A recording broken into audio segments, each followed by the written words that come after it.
আসসালামু আলাইকুম। এখানে পুষ্টি পিঠার আয়োজন করা হয়েছে।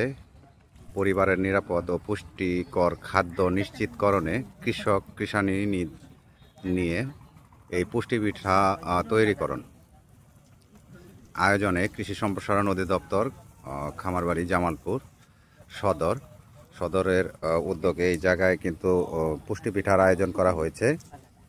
এটা হচ্ছে পুষ্টি পিঠা।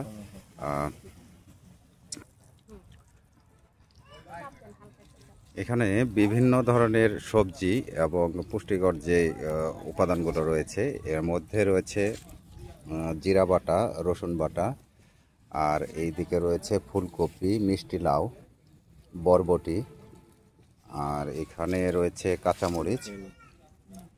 এর পাশে রয়েছে যেটা হচ্ছে মসুরের ডাল বাটা, আর সঙ্গে রয়েছে পেঁয়াজ। এই পাশে রয়েছে আদা বাটা, সঙ্গে রয়েছে টমেটো, আর এইখানে রয়েছে ডিম, লবণ, মরিচের গুঁড়ো, এখানে পেঁপে এবং গাজর, সঙ্গে রয়েছে বেসন, অল্প পরিমাণে চিনি এবং হলুদের গুঁড়ো। এইখানে এটা নিচে চলে গিয়েছে।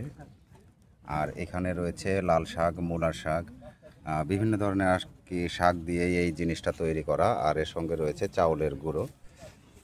এগুলো একত্রে মিশিয়ে কিন্তু অল্প আস্ত জালে কিন্তু এই পিঠাগুলো তৈরি করা হয়। এটা খুবই পুষ্টিকর। এটা করা হচ্ছে